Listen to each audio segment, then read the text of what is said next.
Hello, man.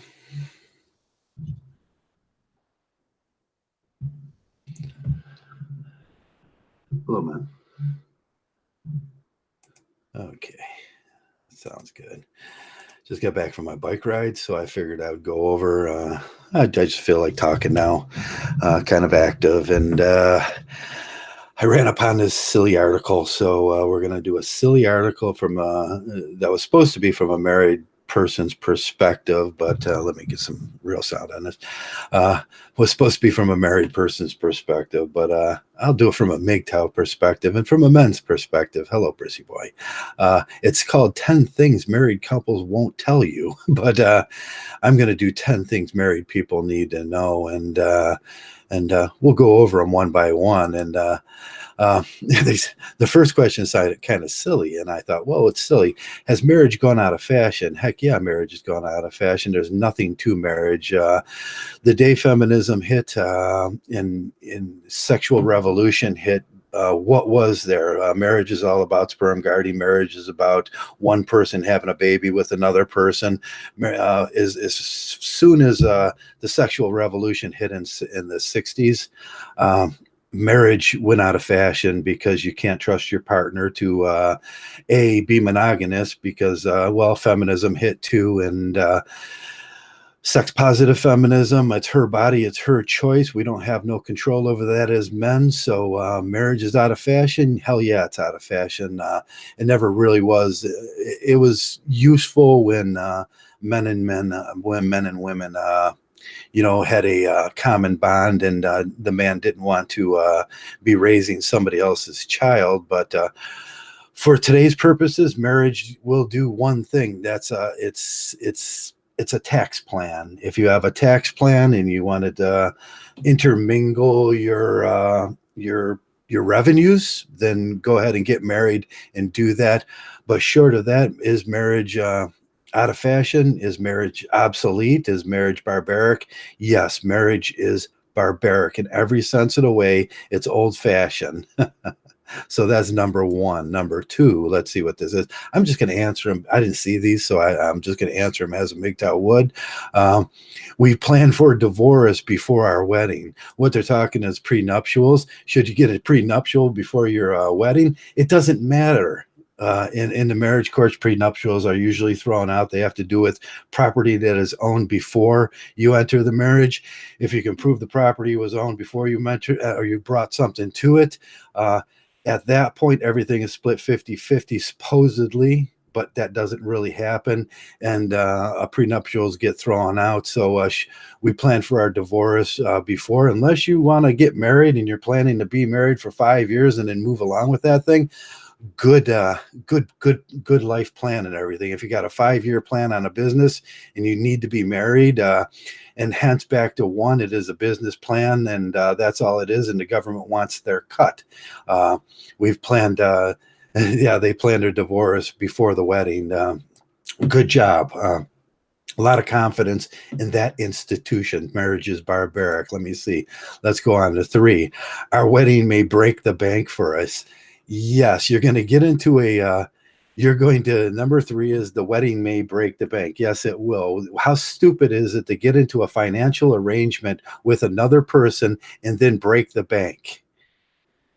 That's about the most dumb thing you can do. You could have started a business. You could have invested that money for your futures, which would have really helped out, seeing that both of you are going to be untrue to each other. Both of you are going to have infidelities. Both of you are going to have, there's going to be lots of arguing, and there's going to be lots of pain. But the one thing you'll have is that money to fall back on for an occasional vacation.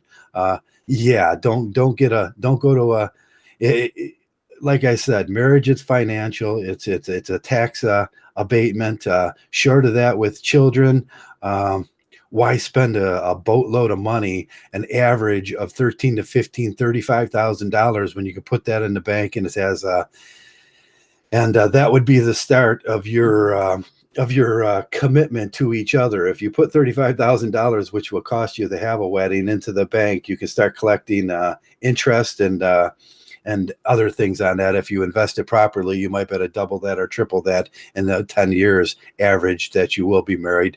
And the average marriage lasts only under 10 years nowadays because it is a barbaric situation. So coming from a MGTOW point of view, it would be simply financial. Number 4, and it might break the bank for you too. Yes, marriage might break the bank, mostly in the male situation. If you're bringing something to a marriage, and you have if you have quite a sum of money, yeah, you could get the bank broken on that if you don't take care of yourself. If you're going to have children in that situation, and the more money you have, the more money that costs you. There's this sliding bar for rich people that go to real obscure things. Like you have to pay for her makeup, and you have to pay for her flowers to be sent for her each day. We've seen that. You have to pay for her jogging coach because she's gaining weight. Yes, and that will happen. Is it gonna be financially devastating for you as if you get married? Yeah, it might break the bank for you. 4, marriage might break the bank for you. Yeah, but that money that you put in that you didn't use on the marriage, you might have a little bit of that after that. Number 5, the bigger the wedding, the shorter the marriage. I don't know if that's even something that seems like a metaphysical thing. They were all excited when they got, boy, that getting married thing. Woo! They're all excited about that. That's a good thing. And you plan this thing, and marriage people usually plan these things for years. We're going to see some tears about that with most brides. She didn't get what she wants. That's telling you about a person. The bigger the wedding she wants, the more extravagant it needs to be, is a reflection of her character. if you're marrying gentlemen, if you're marrying somebody that the reflection of their character, she's crying about flowers, she's crying about the band, she wants a red carpet, she wants everybody to be dressed in a tux, she wants everything, she wants a $30,000 wedding dress. That's all her character. That's what you're marrying, and that's what you're going to deal with for the rest of your life. The bigger the wedding, the bigger the wedding, the shorter the marriage. Yeah, I'm thinking that might be something you can gauge the length of your marriage on, seeing that most marriages only last 89% of marriages between people from 18 to 35 only last less than 10 years. Number 6, this was an article I got, 10 things marriage people won't tell you. We've got infidelity on our brain. 6, we've got infidelity on our brain. Yes, males naturally got infidelity on their brain.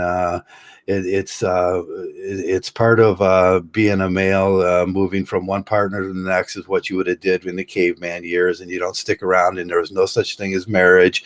And but sexual cryptis is real for females. They want all the males in the society to think that's their children. They want support from everybody in the society. Infidelity, yes, infidelity happens a lot, especially during those tender years when she starts thinking she ain't sexy anymore. She's going to reach out to the first man around and prove to herself that she ain't sexy. There's a couple of things that you may need. If that thing grows cold, infidelity will work in. If you're working too much, infidelity will creep in. If she's working too much, infidelity will creep in. The 1970s were real. They did happen. There was a sexual revolution, and marriage went out the door. Infidelity will happen in a marriage. Either you can live with being a cuck, female or male, or you can't live with that. If it's more about those financial things and you don't care what she's doing with her body, then go do that marriage thing. I don't really care, but infidelity will be a thing. Sex positive feminism hit this nation. Most women believe what they do with their body is their choice. From abortion, it's their choice, to sex, it is their choice. Infidelity will be a thing on both parts. And males, if you're being monogamous, you're a fool. And that's all I got to say about that. Number 7. Let's see what these people think about marriage. Number 7 under this thing, they had a picture of what was his name? The guy from Oh, I can't remember his name. I won't even talk about it. Social media is breaking us apart. Social media seems to be a big part. There's Tinder on social media. There's friends on social media. There's perceived friendship on social media. Most relationships on social media is perceived friendship. When you have perceived friendship and the way that people identify with these perceived friendships, it looks to be infidelity. Uh, infidelity. Is going to come. What are you wondering about this person that you meet online? Is he better than women? Are naturally hypergamistic? Hypergamy is real. They move up to the next. She meets a guy online. He's telling her all catfishes. Both ways this goes. You're going to get catfished online. I'm a billionaire. I'm a blah blah blah. I'm a world traveler. I go to exciting places. I'm a There's a million stories online that can be disproved, and eventually, if you're dealing with a person that has been talking to another person, they're going to want to find out what that person's all about at the other end of the line. Social media is a way to do that. Tinder, you know, you can have a Tinder girl in your house as a male in 45 minutes or less. And that's about 10 different sites in your neighborhood. Think about that, ladies, before you get married. Hey, but really, like I said, sex positive feminism brought it on, and men, if if what's good for the goose is good for the gander. And men, if you're being monogamous, like I said, you're a fool. It's simply about a financial arrangement where two people want to get something done in this lifetime, and that's all it is. All that love and all that joy and all that garbage, that's all metaphysical stuff. What you can measure and the amount of money that you two make, that's where it's going to be. And social media, yeah. Social media is devastating the marriages. Can money keep you together? No. Because there's always the next guy with more money. There's always the next good-looking girl. What happens here is you get old. There's a reason why women lose their ability to have children about 40 to 45 years old. Men keep their sterility up to the time they die. That last moment before their death, they're probably thinking about another woman. And that's about true. Can money keep you together? I don't think so. Money's a good reason to stay together. It can't keep you together, and together would be subjective, and that sort of thing. If you're married to a person for money, you don't care whether you're closeness or whether there's a bond in there, because the money is a bond. And if people get married for that reason and that reason alone, more power to them. That's how I would do it if I could. Uh, if I was ever going to get married, I would reach out across the world and say, "Who wants to be an American citizen?" And I will sell that to you for $200,000. You can get quick entrance. We can start working on your citizenship, and as soon as that happens, I'm divorcing you, and I still get that $200,000. Can money keep us together? Not in that case. Marriage is a barbaric institution. Um, that was number 8. See how fast I'm moving through these things? Um, Number 9. I think that's ridiculous. Can money keep you together? No. um, Number 9. You're never too old to get a divorce. That's true. That is 100% true. I've seen females divorce a man when they start getting to that itchy age. They know they're going to retire.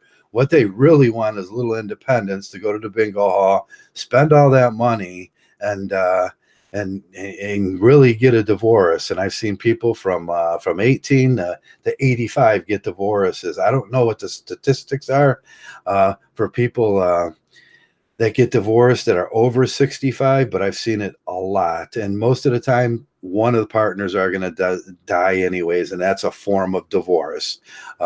So you're never too old to get a divorce. Damn straight, you're never too old to get a divorce, especially when she starts feeling a crunch in her old age. There's a little thing called there's a little thing called health in the disposable male too. Health in the disposable male. One person gets on healthy, the other person's old, can't take care of it. Divorce will be the reason for that. When a man loses his utility, it's devastating for a woman. Um, that's terms for divorce. But whether she's been with you 10 years or 45 years,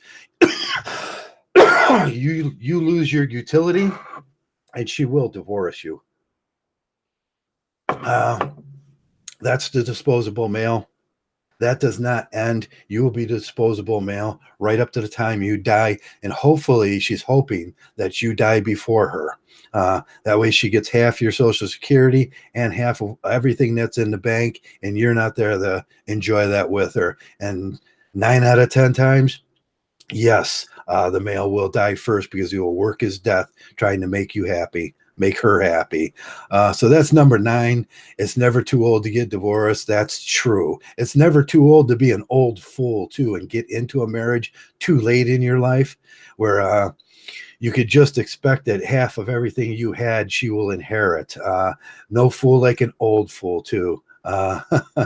So you can get divorced at 18 to 86, 96, and it doesn't matter. Let's see what 10 years. Splitting up was her idea. 70. We all know how this is. 72% of marriages will be the female will enact the split up or the divorce and widow. That can go up to 83% in a Commonwealth state. That's they say 83% for wealthy divorced men, 52% for previously married, 64% for previously married men. So there's an 83% chance if you're previously divorced and wealthy, as she will enact the divorce, and that's just the way it is. The regular stat on that is 72% of times women will enact the marriage, and there's a real thing that it's sort of it's a proactive thing when you enact a divorce. Men need to realize this, and men never enact a divorce. There's 2 things that are given in the divorce. One is an order of divorce. The person that enacts a divorce gets an order of divorce. The second thing that is given for the other party is an order of divorce. So she gets an order of divorce that reflects that she gets a divorce. You get an order of divorce that what you will pay, what was brought against you. You're the defendant. She's the so there's orders by the court, and there's an order of. You will get the order by the court if you're a man and you don't enact that. The person that enacts it gets the order of divorce. So splitting up will be the females 72% of the time, 83% of the time with wealthy divorce, with wealthy men. 52% of the time if they've been previously married. 64% of the time is because that previous marriage thing, men learn from that. So 64% of the time with men that haven't been previous.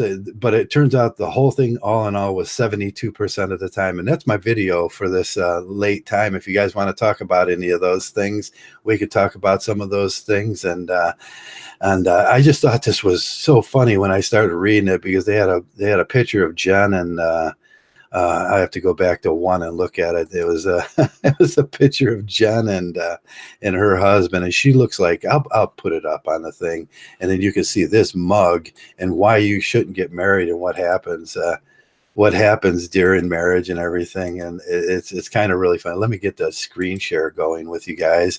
I'll select that, and then I'll share that. There it is. Wow. Let me clear plus on this.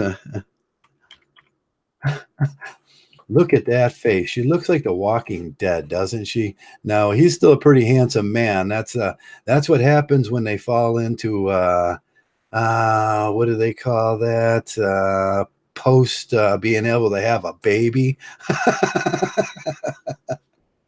And he's still able to have babies, and he will have that instinct till the day he dies.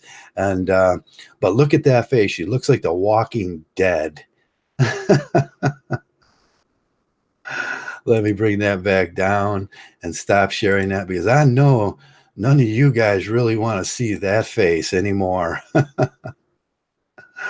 um, I was just laughing so hard when I went over those. Yeah, she is nasty. That's what happens. Women age like milk and men age like fine wine. And there's reasons for that biologically. I always tell you guys to think about the reason why a woman stops being able to have babies she gets it at a certain age and she stops at a certain age. And that's it. Men, from the time you're 12 years old to the time you're 86 and on your last breath on your bed, you'll be thinking about, man, I wonder if I can have another baby.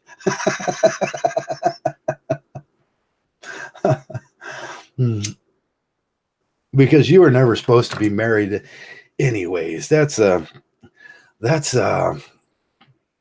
are supposed to travel between. We're travelers of this world. We're supposed to meet this female in the woods, bang, have some babies, and move on. That's what we're never supposed to stay around that house. The community will take care of her. That's what sexual cryptis is. The community will take care of her.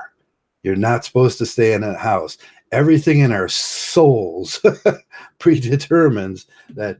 And you, if you're ever married, you will look up at one point in that thing and go, Jesus, this is so not me. Everything in my soul wants to run out that door and leave. Hello, Pacific Coast. Hello, everybody that's watching. I just thought I'd do a quick video on that horrible thing that I seen. And you can get those 1 through 10 on the internet anywhere and start asking yourself those questions. Once in a while, I just like to apply MGTOW against these silly questions and see where they land. And that's where I did today. I wanted to see where MGTOW lands on all those questions. And MGTOW is about being a rational male. The rational male movement begun, 15, 17, 18, 20 years ago. Men woke up and said, look, marriage is barbaric. There's nothing in it for a man. There's nothing rational why I should get married, why I should put myself at risk, why I shouldn't, why would I want to be monogamous to one girl all my life, just so they can backstab you at a pending 89% of those 89 to 92% of the time. It's going to end up in divorce. You're going to lose everything. Most people will go through 2 or 3 of these barbaric rituals before they die, and before and some of them won't even realize that it was just the worst thing that you could ever do to yourself, financially, emotionally, and your health wise, and it will affect your health traumatically. Then breakups are hard, they're stressful. That stress will go to your heart, it will clog your arteries, it will make you look 10 years older than you really are, and that's not a good thing. I hear all these guys going, what was that? Dennis Prager going on about marriage. You get to have sex, and that sex is going to relieve your stress, and you're going to live longer. No, it's not, because the only reason you're stressful is because you are married. And Dennis Prager, by the way, has been married 3 times, and that guy looks like that guy looks like shit.